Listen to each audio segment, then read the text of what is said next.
Thank you for listening to The Afternoon Pint. We are an independent podcast and we need your support.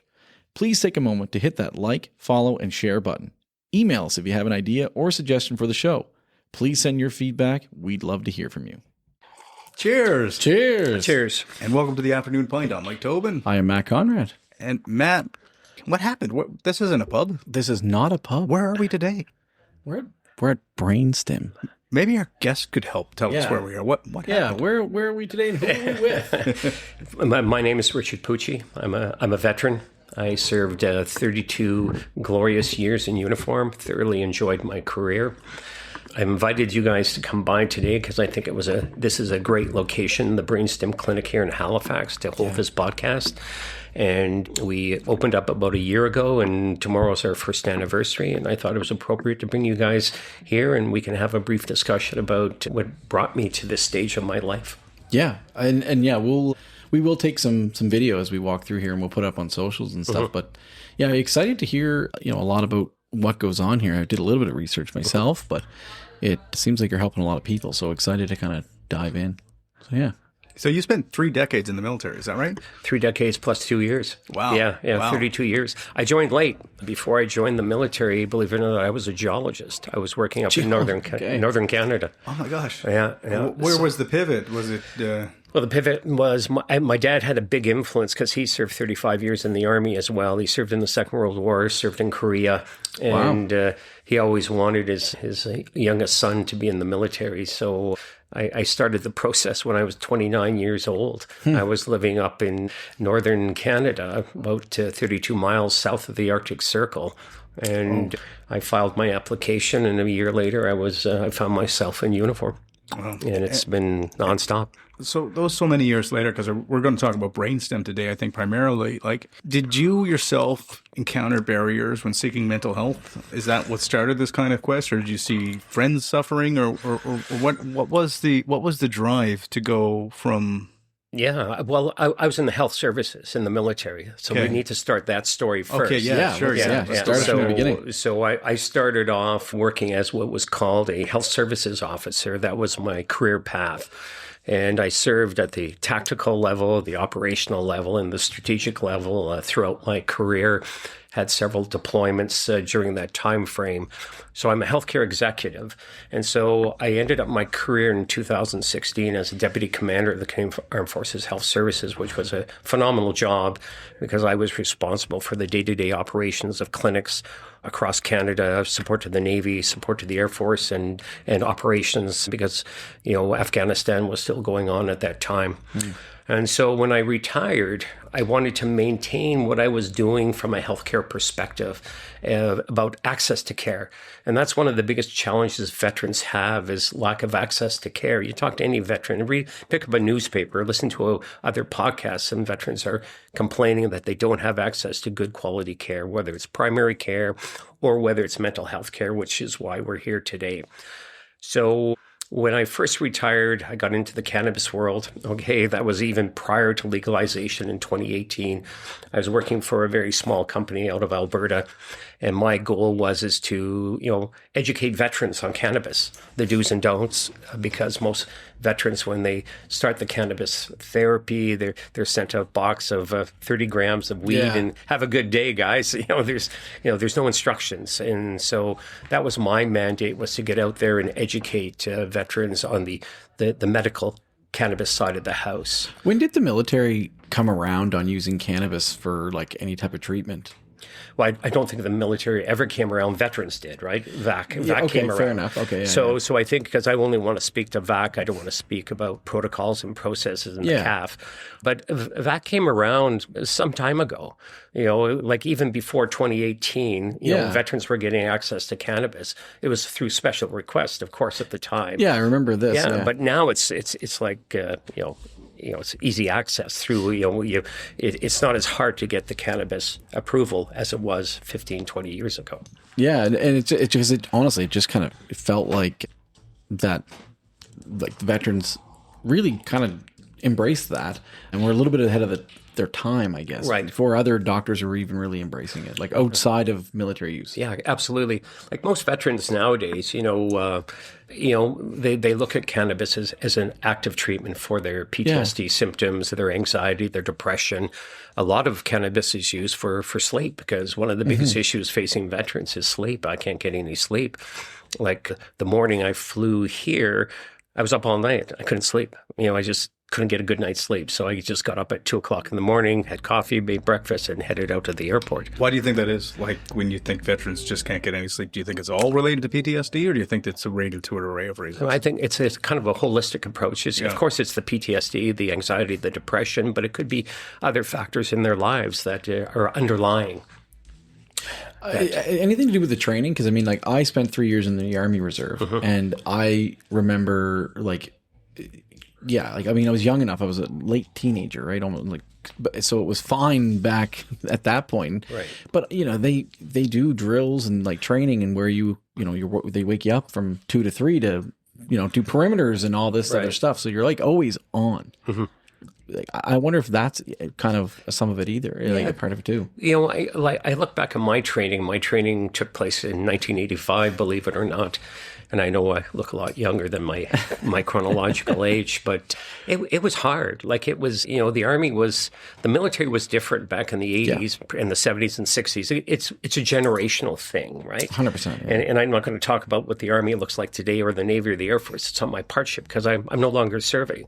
But when I reflect back on my career, it was a very strictly run regimental capability. It's you do this, you do that, you go right and you go left, and you're told when, the old expression in the Army is great coats on, great coats off. It's just the way it was. And it was very stressful, and a lot of candidates there. We were officer cadets at the time, and I would say the dropout rate was about 20%, 20%. It was demanding, constantly yelling at you. At times physically, not abusive, but it was aggressive training. Yeah, aggressive training. I know. So I joined in 2001, and then they were talking about how different the military was.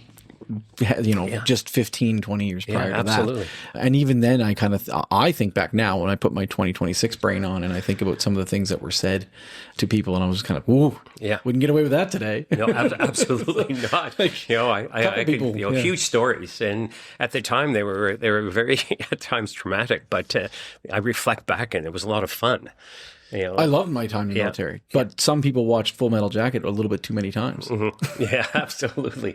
But no, if you ask me would I do it again, of course I'd do it again. Yeah. I'd probably be younger. I'd want to join when I was, when you joined at 18, 19 years old. I was 28, turning 29. I was the old man in the platoon, Right. And when I got to my unit, which was in Calgary, which no longer exists, at 1 Brigade, I was kind of the oldest guy in the whole unit, because everybody was so much younger. Yeah. And that was a challenge too, because I'd been, I was a geologist, I'd worked in the field, I'd spent a lot of time in harsh conditions. And here I am in the military now, and different training ethos. We were training for war. This is when the Warsaw Pact was still in place. It was prior to the Berlin Wall coming down. Right. I remember that. And, I remember I was flown to Europe for what was called Folex. And it was the time when Gorbachev met with Reagan in Iceland. And I remember we were flying that day from Calgary into Lahr, and the talks broke off. And we thought, fuck, we're going to war. We're going to war, guys. Yeah. Oh, so there was a lot of tension back then. And, when I was a kid, we still had, we used to hide under our desktops from nuclear fallout, right? Yes. This is back in the 60s during the Cuban Missile Crisis, right? Yeah. And that was pretty wild. And, it's a generational thing. Yeah. And you look at what's facing the generation today. There's so many things facing the generations today. Yeah, certainly, the military culture has changed a little, but people are still coming back with traumas, that's for sure. And that's something that's not going to get better probably ever, as long as there's war. Right. Is a grim reality. Yeah, but that's something that is hard to change about the military. Like what we can control and what has changed is how the training gets done. And Right. Yeah, but still more going to so. war. I mean, but more so, like when they get out, is still an issue, right? Yes, Which is what yes. That's why we're here. That's why you guys are here. Right. And it goes back to that little line I said, access to care. That was kind of my personal mantra when I retired, was access to care. So we started off with cannabis, and then I stood up a company with psilocybin. We were looking at, it was called Cannabis 2.0, right? Because we had that big bubble with the cannabis world where, there was companies out there making trillions of dollars off the sale of cannabis, and then poof, the floor fell out. Right. And then everybody kind of transitioned over to psilocybin and psychedelics. So I did a paper company with a former colleague who was a psychiatrist. And we put together this, it was more or less a academic exercise looking at the impact that psilocybin would have on veterans. And if you pick up the newspaper today, there's a lot of work and a lot of effort going on about various modalities of psychedelic therapy that are very useful for veterans. It's not my area of expertise. I don't want to really give a lot, but there's a lot of veterans out there working very hard to get this capability to veterans. But, we do use ketamine here in our clinic here at all our clinics across Canada, which is still classified according to Health Canada as a psychedelic. I hope you're enjoying a pint with us. We'll be right back. Your dream home does not have to be just a dream. Today's show is brought to you by Camilla Najat of Exit Realty Metro. Camilla is the realtor who knows how to get things done. Buying or selling? Go to afternoonpint.ca and we will help with a personal introduction. That's afternoonpint.ca/Camilla to make your dreams become a reality.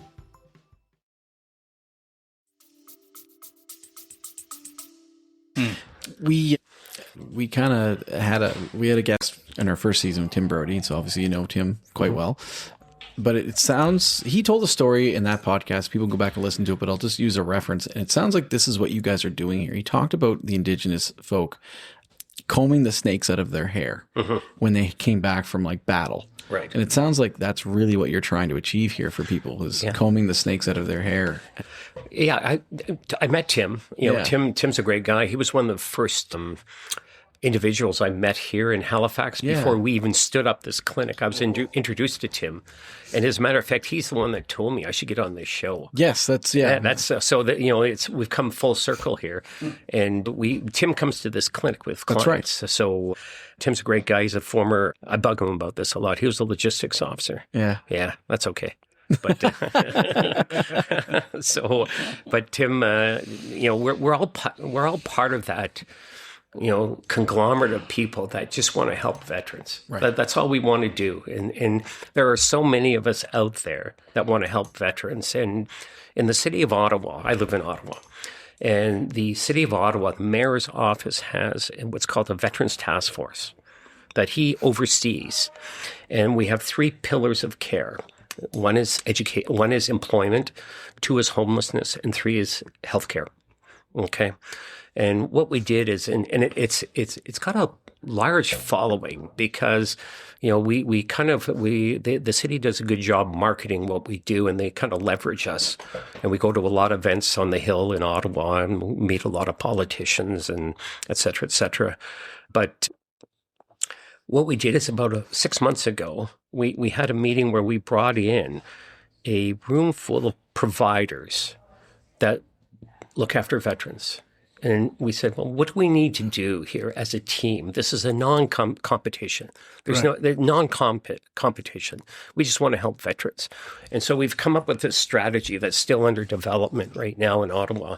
And I think it's something that we want to be able to go to any municipality across the country and say, here's the blueprint about how to better care for veterans. Yes. It's as simple as that. I love it. I mean, I really think, whether it's psychedelic therapy, I don't know enough about the therapies to speak on them, right? And I mean, I understand some of them can be controversial when you start talking about drugs into the equation. It's that's just a reality, but that's no different from any drugs we take, right? But well, as long as it's, it's got to be controlled under clinical supervision. Right. I think that's the critical phase here. It's got to be under clinical supervision.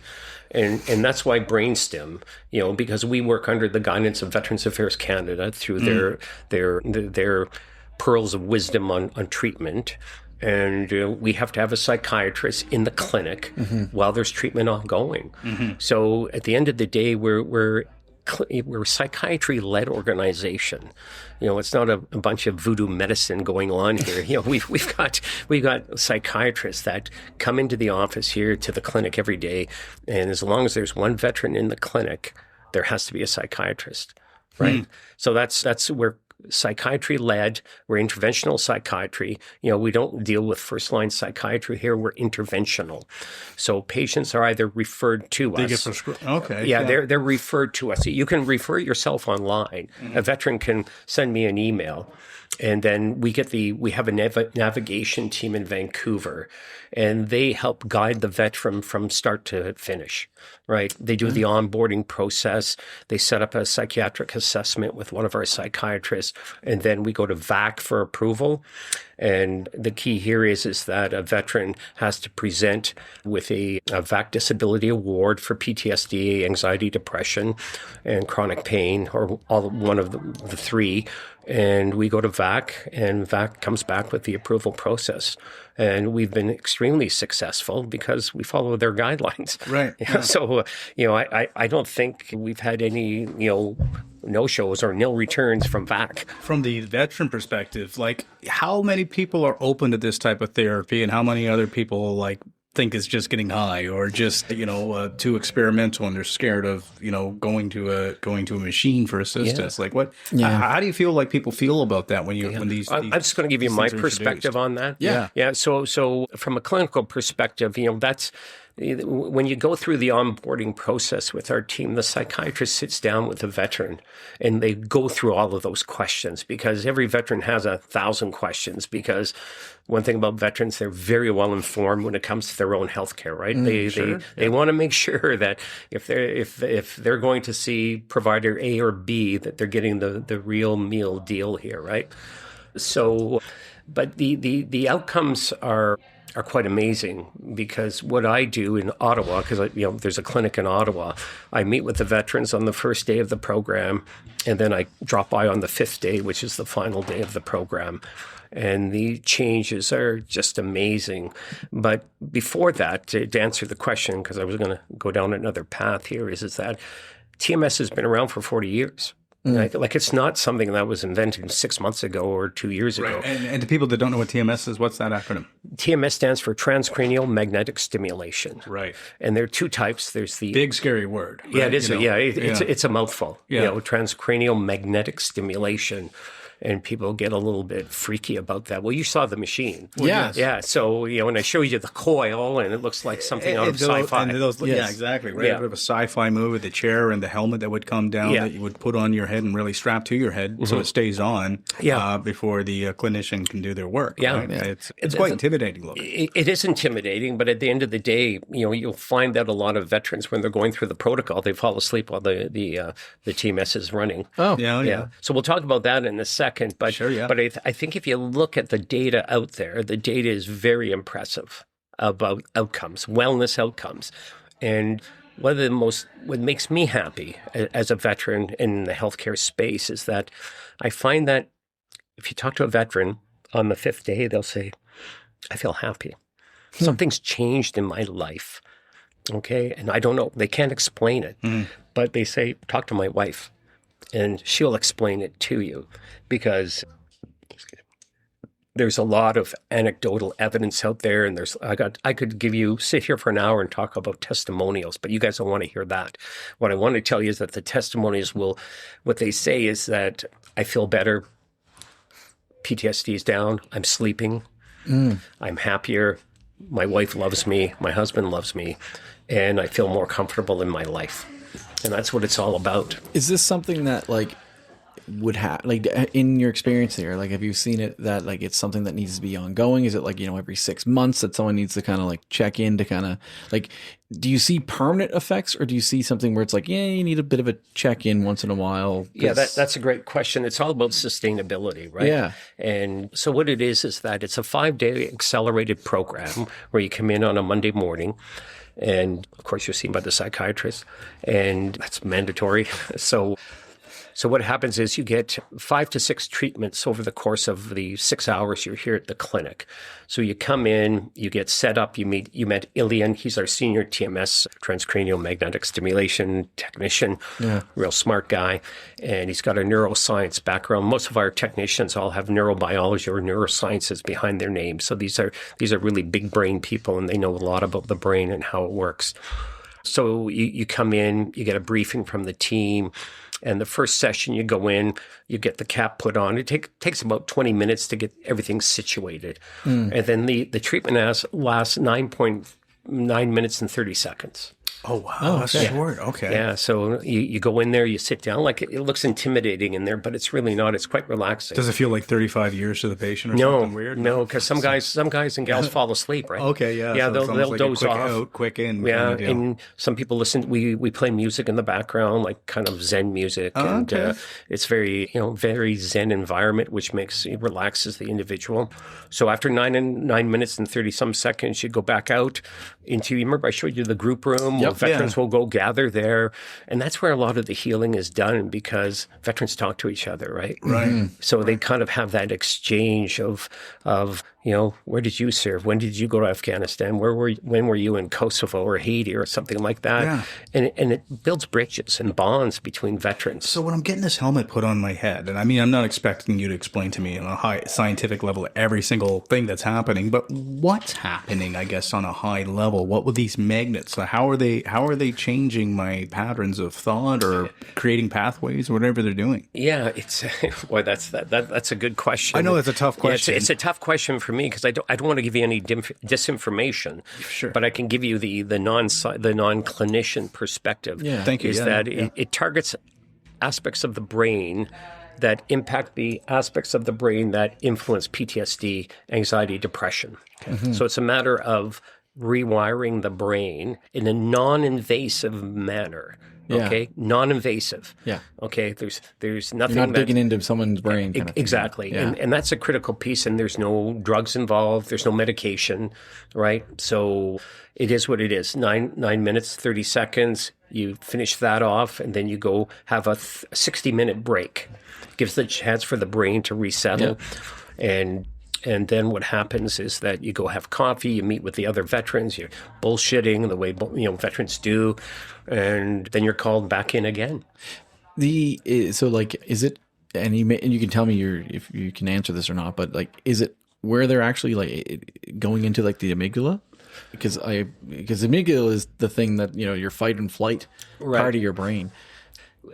My understanding is that the magnetic stimulation goes very within 2 millimeters into the so it's skull. not, because the amygdala is deep. Yeah, it's deep. It doesn't go that way. Okay, it doesn't go in there. No, right. it once it gets into that level, then it starts to stimulate the stimulus that impacts the brain. Interesting. Yeah, so that's that non-invasive perspective. Yeah, right? exactly. Yeah. The other thing it sounds like too, because I mean, you said a lot of the healing happens when you go to the boardroom and or the kind of the common rooms, because this is something that we see a lot in the military, is like that macho kind of like I'm fine type of thing, and you're kind of programmed to just be tough, right? And is this like, do you really feel like you're trying to like give people also an opportunity to just like, it's okay to not be tough? I think so. A lot of the veterans that we see, I think they're beyond that mindset. Yeah? Okay. I really do. Yeah? Okay. Like, I've never met any, like in Ottawa, I see a lot of SOFCOM guys, special forces guys that have been through a lot of things. And, these are great guys. I really love these guys because, they're like you and me sitting down, we're having this discussion, and I don't see that at all. No, okay. They just want to get well. Yeah. They just want to go home tonight, see their family, and have a great night, enjoy their life. And that's what we want. That's what we expect out of our, that's what we should be promoting as a veteran retires is once you're retired, have a good life. If you're not well, come see, go get help. Yeah. I mean, we're sending many of these folks into horrible conditions, to do things that are not ideal, obviously. Like they can be quite traumatizing. So yeah, we should obviously want to do everything we can to help them. Back to the helmets, because I'm still kind of... You're caught on the helmets. I'm sorry. Forget the helmets. Let's talk about lunch. Yeah. But like, so I think when I put this on, like, how does this, I'm understanding what you're saying about how this changes kind of patterns in the brain or isolates patterns in the brain and really stops them or starts them to some respect. Is that, but how is that different from just taking a medication? Wow. That's a good question for a clinician. Right? Oh yeah. No, and I guess why I'm asking is like, is one better or one, it's so challenging to me to kind of understand why, there's anti-anxiety medications, there's anti-depression medications, and let me ask this in a non-clinical perspective that's safe. Because none of us want to get sued today. But like, I guess a safe way to ask this is like, if I was trying other things and they weren't working for me personally from a depression state or an anxiety state or something. Is this something that other people have explored that they have found a guiding light through this type of therapy? Absolutely. Yeah. Yeah. You'll find that most veterans want to get off medications. Okay. Like not a few, all. And why do they want to get off medications? Because they're horrible. Yeah. They just do they feel like they're sucking the light out of them? They suck everything out of you. Yes. They suck everything. Some of these veterans are on 10, 12 medications a day, and you go, wow. Well, and that's the thing. As you get older, these medications start to stack. So you need one to get you up in the morning, you need one to put you down in the morning, you need one in between.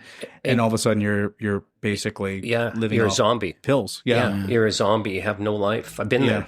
I've been through that stage of my life many years ago. Okay. And when I talk to veterans, they go, I just want to get off the medications. I'm on so many medications per day. Right. And this is a path through TMS, through Brainstim, where we help, kind of wean patients. It's their choice, right? It's their, if I'm a veteran, come here. You don't freaking tell me I can't do this or do that. So people are coming to your doorstep at times because they've had enough. There's no other course of action. Right. They look at this as kind of like the last resort.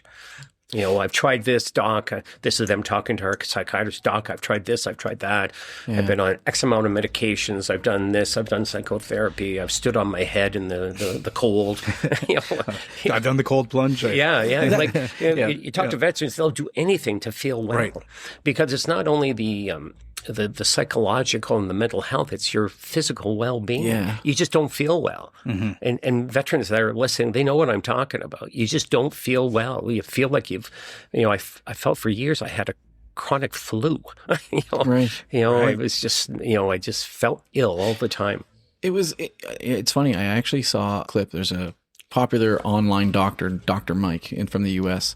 He's everywhere right now. And I actually really appreciate the stuff that he says. But he was on someone's podcast, and the guy was really pushing a question that I think is an interesting, good question to ask and explore. And that is, when people are really looking for answers for whatever illness it may be, why is there such resistance to letting people try things that are experimental, even though they may not have even been fully tested? But if they're willing to sign off and say like, yeah, I want to try this. I just want to try something that it's a huge question that we have in our society. It's an ethical decision, right? Yeah. It boils down to ethics and it's risk adverse. A lot of people are risk adverse. This is why a lot of veterans, when they first come to Brainstim, they have those questions. Like, why should I go to Brainstim or any other TMS provider? Right. It doesn't have to be Brainstim. It could be, there's others. Wherever they can get help. Wherever they can get help. And this is why, like, I'm the senior veteran on the team. And my goal is to make sure whatever happens in the clinic reflects in what the veterans find out about, right? So that when veterans trust veterans, right? So I'm on the team. So what I tried to do, what I do is I write to all the veterans that I know that are being on board and just introduce myself, say I'm a veteran, served 32 years. if you have any questions, DM me. Have you been through the therapy yourself? No, because when I joined the team, that's a great question. I've tried the therapy but at the end of the day, VAC would never approve me because I'm no longer acute.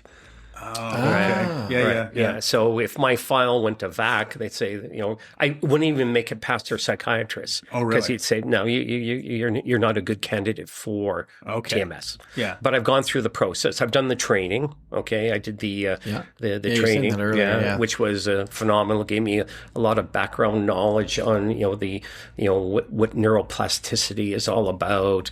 Learned about interventional psychiatry. But I just don't want to touch patients. No, that's fine. It's not part of me. That's why I never went to medical school. Aside from yourself, then, do you have any kind of close contacts that have been through this? Absolutely. And how are they doing years later or months later? Or, I mean, what's your kind of insights if somebody that you keep regular tabs on? Yeah, well, I keep in touch with a lot of the veterans that have been through the program. It's nothing but positive feedback from them. Yeah. But some have been challenged. Let's be honest. I'm sure I don't expect it to work for everyone. It doesn't work like any other medical procedure, right? It doesn't work for everybody. But I would say 95% plus are coming back with positive returns. And, the sustainability, VAC will approve up to 90 sessions per calendar year for a veteran. That's a lot of sessions. So for our protocol, which is approved by VAC and Health Canada, for an accelerated program, we do 30 in-house on the first week. Okay. And then we keep 28 for what's called maintenance. And they come back every 2 to 3 weeks for a day here in the clinic where they go through the process and then they go home. And then even after that is done, VAC will automatically, regenerate the 90 sessions for the next calendar year. Is it addictive in any sense? No. What I feel like I need, if you want to feel good, it is. Well, yeah. Well, I mean, we all want a sense of euphoria, right? Yeah. So, I mean, that would be a concern too. If I was kind of going back to kind of get that first hit of relief that I might have not felt in years of myself, I'd be fearful that like heroin or something that just feels transcending, I would want to go back and try it again. Well, you met Dr. Vinay, our CEO. Brilliant man. Yeah. Oh my gosh. Every time we talked about something, he was like, and I also did that. And I also have a degree in this. And it's like, holy crap. He set off about 85 light bulbs in my mind in 6 minutes. A very smart man. Wow. I felt like throwing in the towel and telling him to come in here to the podcast. I felt almost embarrassing. Hugely impressed by what he's trying to do. Yeah. But he's very humble. He's a very humble man. And I mean, you look a man in the eye often to tell what their passions there. And it was 100% there. Well, it's interesting. I had a vet come in this morning. Yeah. He's a veteran. I won't discuss his name because he didn't give me permission to mention his name. Yeah. And he's been a bit of a naysayer, because he comes an old school guy. Yeah. Old school. And so, Mr. X came in and we sat him down in the chair. We gave him one session just to know what it's like. And so he said, well, how do I know if this is working, and et cetera, et cetera. And so Vinay said, it's like, when you go to the gym, you get pumped. Right? And people are saying, wow, I want to stay pumped. And so it's the same analogy for the TMS. I feel healthy, so I'm going to go back and have another hit in 3 weeks, and I'm still going to feel pumped. Nice. Yeah. That's the nice thing about it. And it goes back to, you can drive here in the morning for the TMS, and you can go home at 2:30. You don't need somebody to come pick you up. That's true. There's no side effects. Okay, some guys, when you look it up in the literature, it's right in the literature. Some guys might get a mild headache, but take two Tylenol and go home, right? But that's about it. It's really. It's so cutting edge. I mean, a lot of people are probably listening to this for the first time and just wondering if it could help them, probably, right? And it's interesting to me, these new technologies that. I mean, I know it's like you said, it was 40 years old. To me, it's still like a relatively uncovered resource that people aren't noticing. Right? Yeah, well, remember I showed you there's 2 helmets that we have. Those helmets are very pricey, as you can imagine. So I could only imagine. So the blue one is for what we use on veterans for anxiety, depression, and that. Yeah. And then the green one was for smoking cessation. Yeah. But every year, the company Brainsway that produces this equipment, they're coming out with new protocols. ADHD. Yeah, Parkinson. That's interesting you say that. And I mean, ADHD is such a finite, or such a hard thing to measure, I think, because ADHD, I think there's so many even variations of it itself and how it shows in various forms, right? Yeah, it's very spectrum. But it's a different helmet. Yeah. Okay. The coils, the coils I showed you, they be different. Yeah. The protocol's different because it hits different parts of the brain, right? So PTSD's on this side with depression. And when he says coils, it looks like something like straight out of a science fiction movie, almost this brainy, like big computer chip, like Tron or something. Yeah, Right. Tron. Yeah, is a Tron. perfect I like the Tron. Perfect. Yeah. So obviously that would help with addiction type of stuff. And you may not be able to even comment on this, but you may know some of it. But because leading up to this, I was reading a little bit about the TMS, and they're starting to use it for people in comas as well, which I thought was pretty interesting because you might be able to like really kind of get into people's brains when they're in a coma. Do you know that there are clinics in Toronto that offer TMS for people with early stages of dementia? Okay. Yeah. So say you have an aging parent that's starting to show signs of dementia or Alzheimer's. You can send them to this clinic, and they use a different style of coil, different protocol, for helping elderly. And I think that's pretty could be amazing. Yeah. Right? Wouldn't you love to see the people got a few extra years of just absolutely. their own? Yeah. Well, there was I can't remember what study that came out just like a week or two ago, but they gave, what was it? I don't know if it was LSD or psilocybin or whatever. They gave something. No, it was mushrooms. They gave psilocybin to like an elderly person with Alzheimer's, and for an entire day or 20 hours, showed no signs of Alzheimer's. Wow. Yeah. They were like back to like reconnected a few wires at least for momentarily.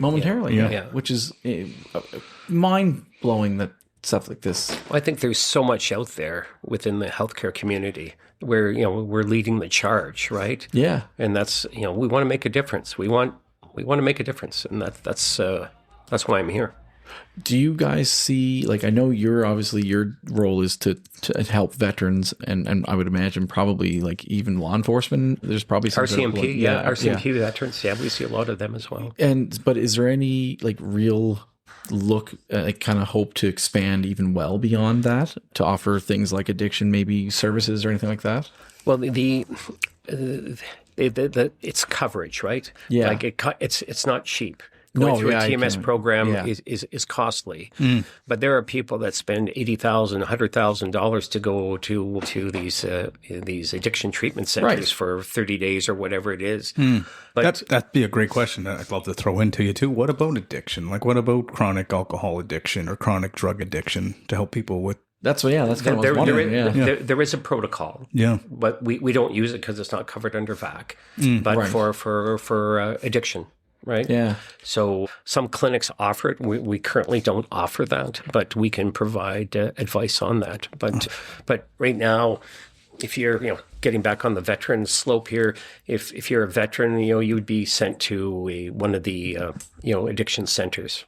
But addictions is one that there's a lot of, like I said, every month there's a new protocol coming out for something. But for me, I think the one it's that exciting is the Parkinson and the early signs of dementia in the aging brain. And I think that'd be a good milestone. Can you imagine that? Oh, amazing! And do you guys treat actively for OCD here?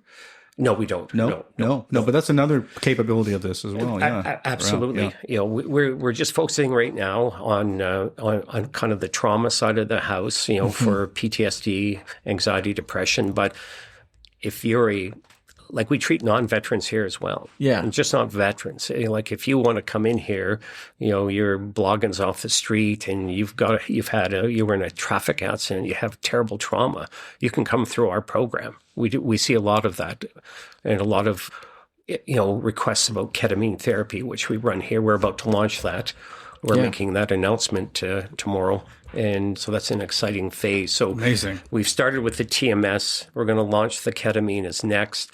And then we're also launching EMDR, which is another, you met Dr. Vinay and his technology and his big brain over there. Yeah. I hope he's not listening, but, so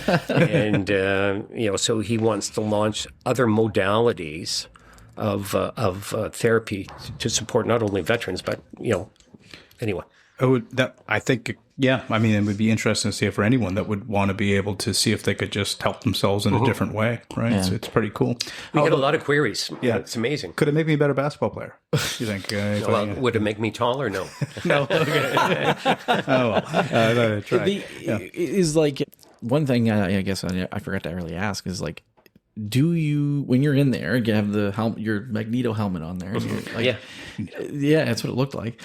But do you feel anything? And are there different settings? Like, is there like, oh, we got to go a little higher, or is it all just one setting? Well, it depends upon when you first go in there, they do a motor threshold test on you, which sets the standard. Motor threshold. That sounds aggressive. Yeah. All it is, it's a reflex reaction. Okay. So they stimulate that part of the brain. Okay. And then when you see your hand go like this, see how my hand's going? Yeah. It goes like that. You've reached the motor threshold. Right. And then the technician, Ilian, the other smart guy in the building, he's going to set the settings based on that. Oh, okay. Yeah. Okay. Interesting. So they find that, and then they dial it to what the So they can see the. Okay. yeah. Yeah, okay, That's cool. That is, yeah. Yeah. 'Cause So I it's thought it was skull thickness, and then you'd be in trouble, Matt, right? Oh yeah, it's not getting through. That is a big brain. They're like, we keep turning it up, we're getting nothing. Yeah. It's not a big brain; it's just a thick skull. Yeah. But once they get that, you're set for the 5 days. Wow. Yeah. So they steady it there. And would like, do you find it like if they had to go like through a second round of treatment and everything, like, do they find that changes at all? Like once you have treatment, I think it just stays that way. Yeah. It's your brain. That is what it is. Your threshold is your Kind of have threshold. your settings, yeah. Yeah, I wasn't sure if like getting the treatment may change that at all. And it's saved in the database. It's saved in your electronic health record. Okay. So that when you go in and say you come back, for your maintenance phase, we just type in your name and then everything comes up. All the data points come up showing that, this is where we're at after day 5. Here was the setting. Here was the motor threshold. Yeah. And so on. And we've put through 40 veterans in the last couple months. And of those 40, everybody has shown major decreases in their PTSD rating scale.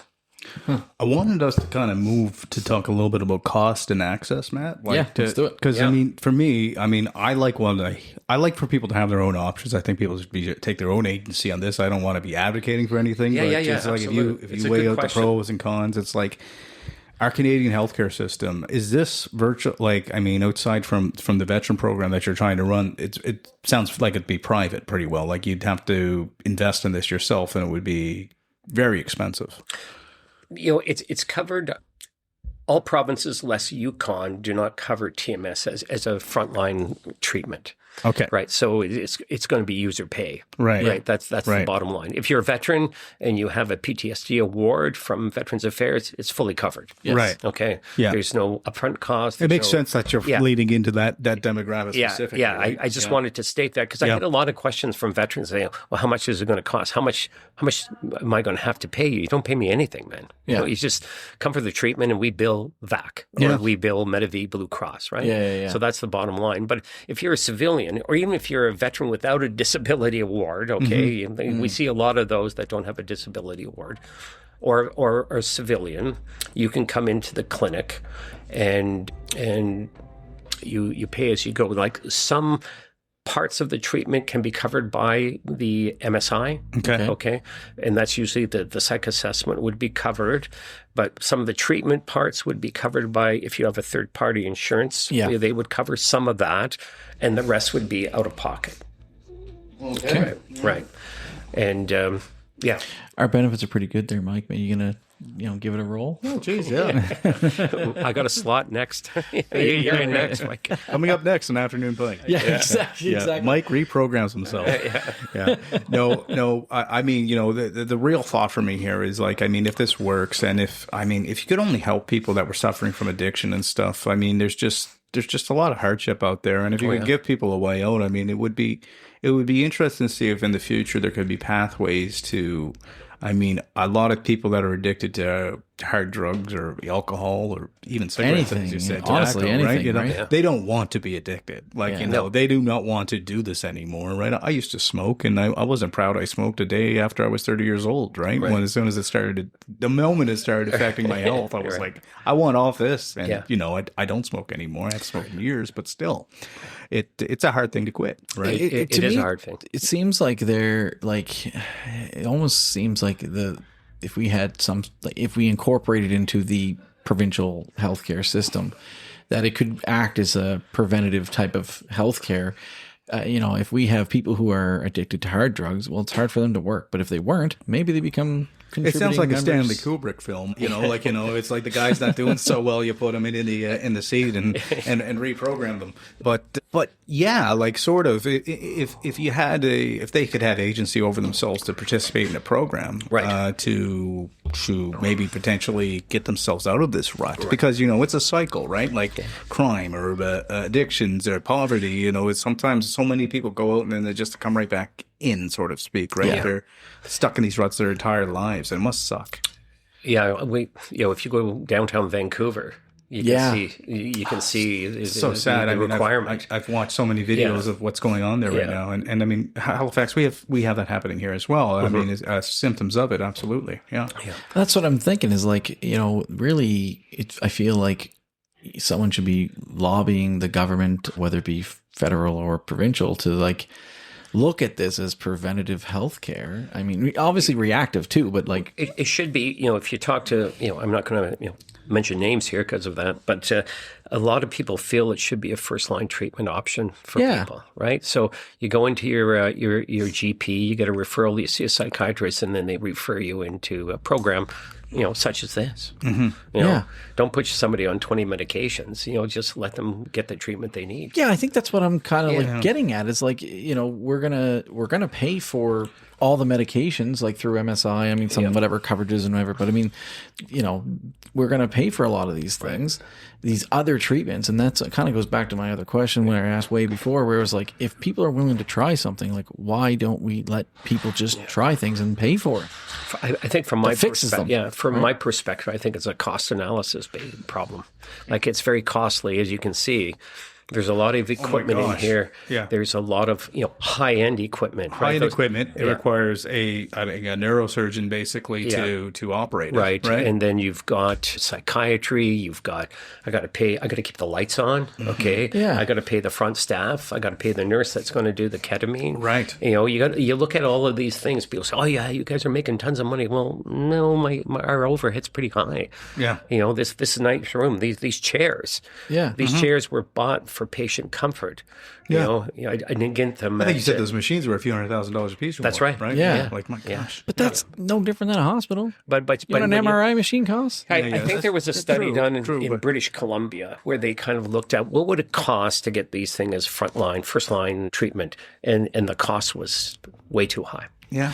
But it doesn't even have to, like, I don't know. I guess it have to be first line. But I mean, you know, once someone's been through rehab 3 times, why don't we give it a go? You know what I mean? Like, Yeah. I'd rather have that person. I do agree with you, Matt. Like, there is a certain value or price tag on human life that, you know, if it can make that person human again. But from the in a healthcare sense. perspective, you know, our ERs are overloaded. You know, 24 hours, 36-hour wait to see an emergency room doc. Right. So we take money away from that to go to this, then it's just it's another I get it. gap in the system. So there's only healthcare's expensive. It's really expensive to provide the standard that Canadians want, and it's going to cost money. and you know, I'm not like, I think we're all on the same page here, so I'm not being argumentative. But No, be the devil's advocate. Yeah, but here's the other thing: is you know why I not that long. You know, I played football, so I spent many times in the ER because of broken limbs, and obviously broken limbs get looked at last because you're not an emergency. Right. And how many people when I'm sitting around in those rooms for 10 hours, I'm looking around how many people probably have an addiction problem. That's probably the big part of the reason why they're there. Yeah. So, I mean, yeah, we have long waits, but maybe we could, shorten those if we had problems for those people solutions for those I people. would hope that you could rehabilitate criminals to some extent too, so they could get back into modern society, right? I mean, Probably. because I mean, think of the PTSD in jails, right? Yeah. Like, I mean, people might go in there for a minor offense and come out,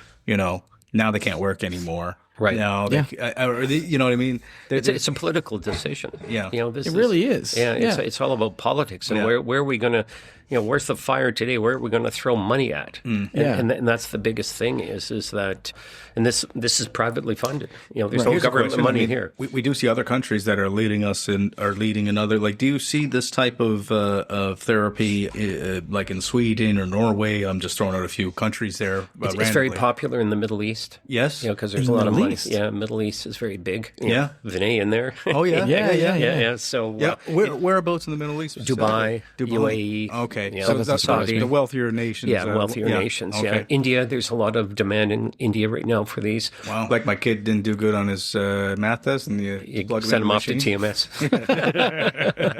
The new grounding. Yeah, exactly. That's right. Yeah. No computer time tonight. No more fighting after school, Mike. You're going. So I can see by the Middle East, though. I mean, obviously, because it seems like there's pretty much constantly war there, so there's probably a lot of trauma going on there. U.S. It's very popular. There's a lot of TMS clinics in the U.S. It's very popular. Right. So Canada's a bit behind, you think? I don't want to say. It's okay. Okay. I don't want to know which way I lean politically. Sure. Yeah.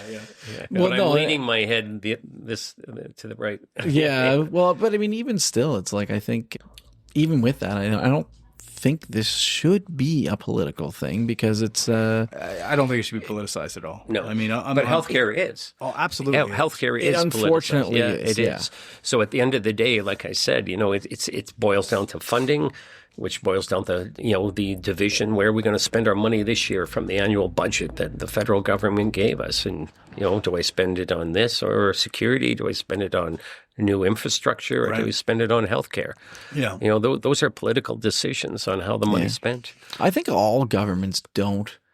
So this is like a shot at all of them because it's like I think so far I have not seen really a government take as serious preventative healthcare as much as it should be and don't value in what it can be. I know it gets scary spending, $10 today, but if spending $10 today saves you $40 down the road, I know that's like it's down the road. You don't see it, but 50 years from now, we could be a society that's a lot more functioning. When we make capital investments, that's exactly what they ask of us. Yeah. They say, trust the future. That'll be more prosperous if we invest in A, B, C, right? And but we very much need to see. I agree. Like I think we're all in agreement here, so we're almost just kind of saying the same thing around a circle. I think if you look back 20, 30 years, Canada was perceived as the best healthcare system in the world. Yes. And remember those days? We've dropped. Yeah, we've dropped. And, I don't know where we are in the ranking scale, but we were envied by the world for this very, progressive healthcare system. You do have people from the Middle East coming here and they're shocked because what? You don't have doctors like everywhere?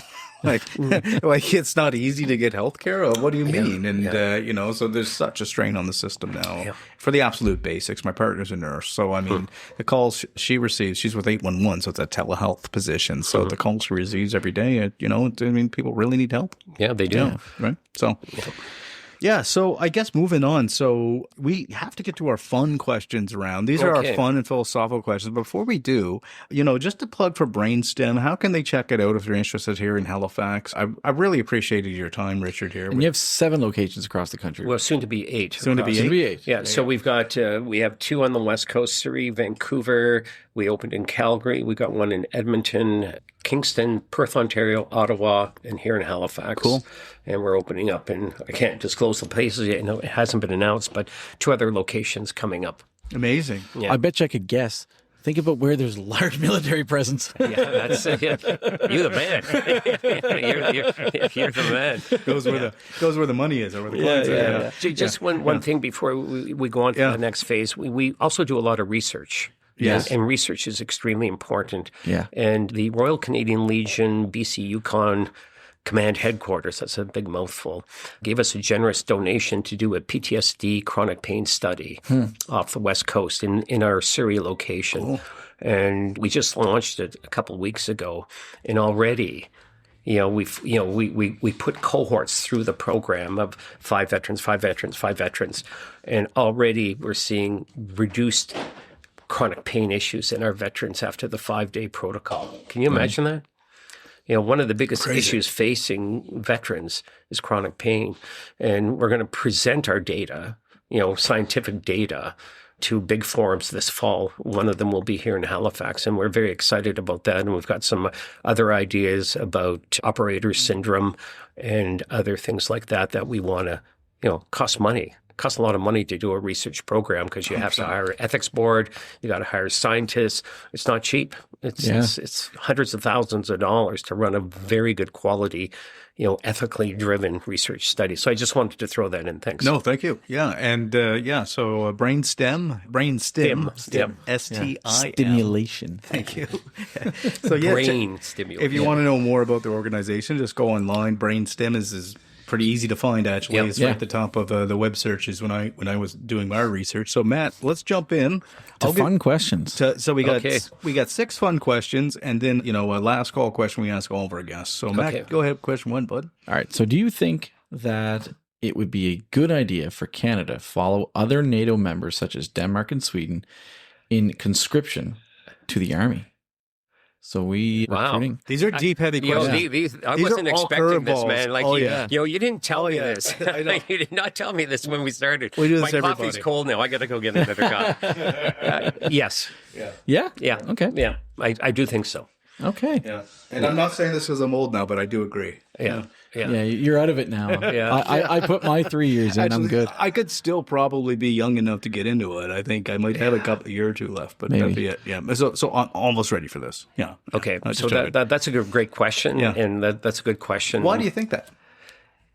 I think that, boy, this is really putting pressure on me here now to give something.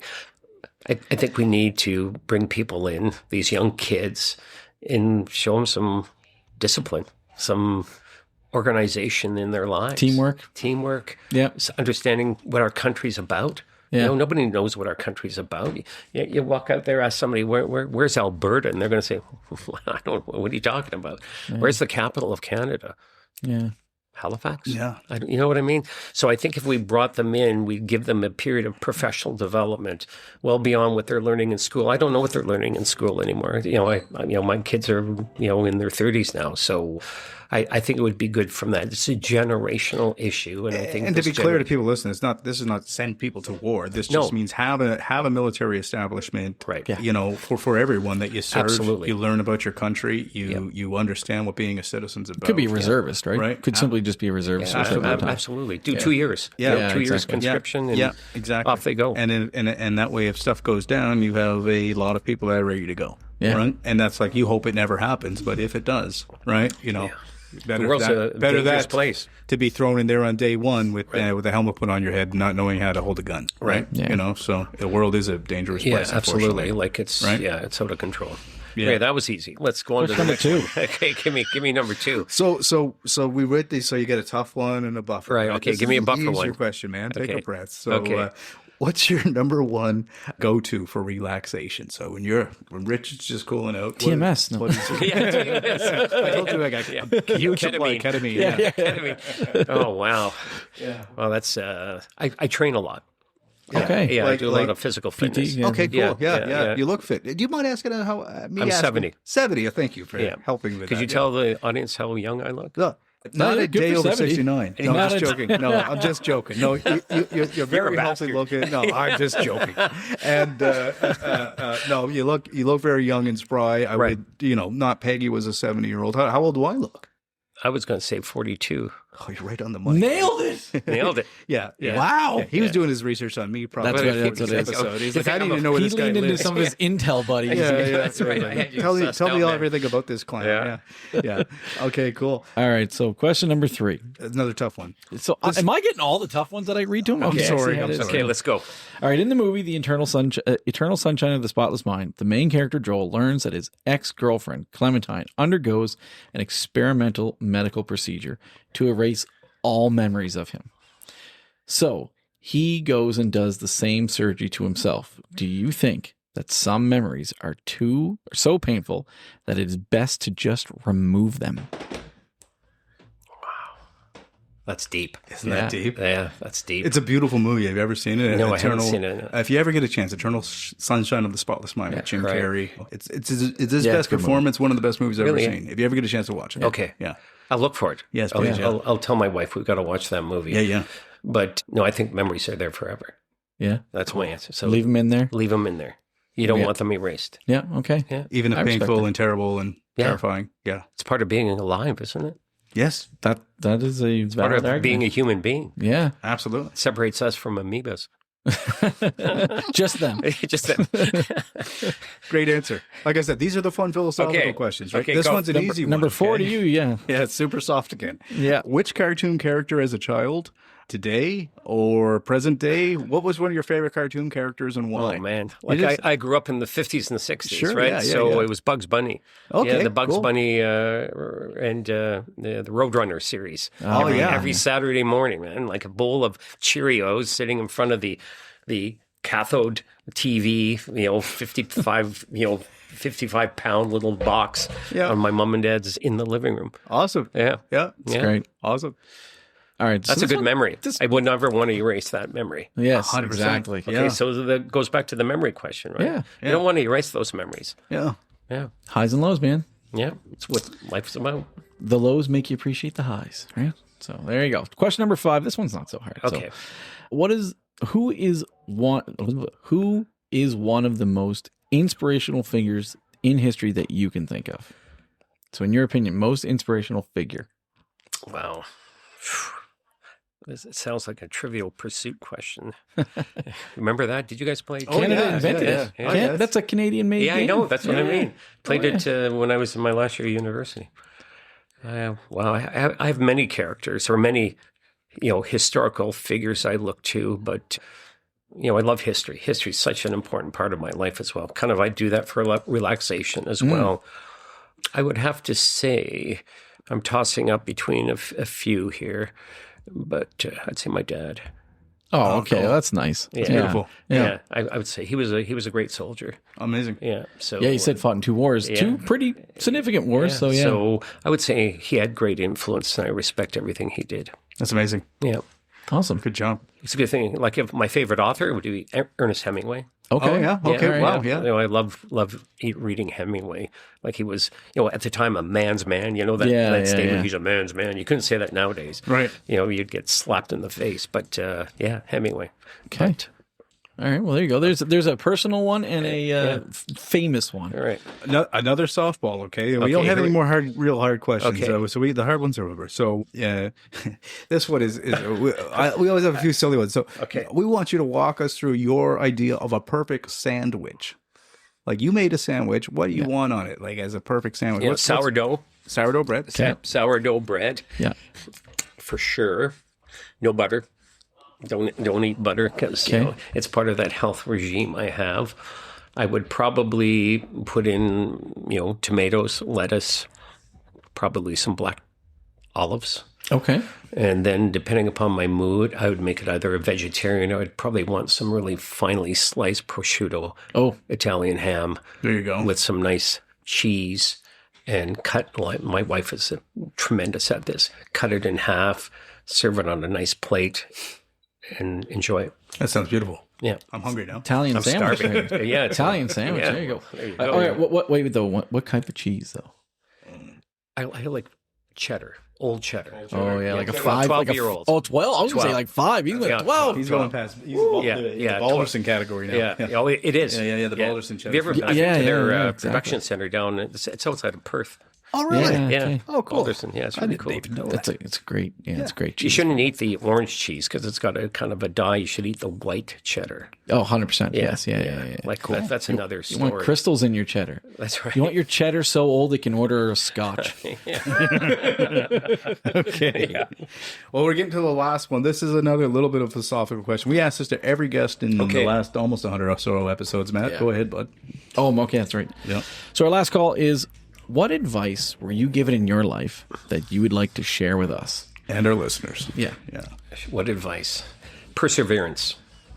I think that's the advice that was given to me as a young kid was to persevere at everything you do. Okay. No matter how many times you get knocked down, you persevere. And that's a great. get knocked down. You get knocked down, you get back up, and you keep going. Chumbawamba, Tom Thumping. Remember that song? Yeah. I get knocked down, but I get up. I can't sing very well. No, You're never going to keep me down, right? that's right. Yeah, that's a great So song. There you go. Yeah. So I remember looking that up in a dictionary after my dad said perseverance. And I looked it up and went, there it is. Now Okay. here I am 70 years later, still doing it. Awesome. Well, thank you, Richard. I think this was a great conversation. Yeah. And I hope we get to meet again. This has been fantastic. Absolutely. Take care. Thank you very Cheers. much. Cheers.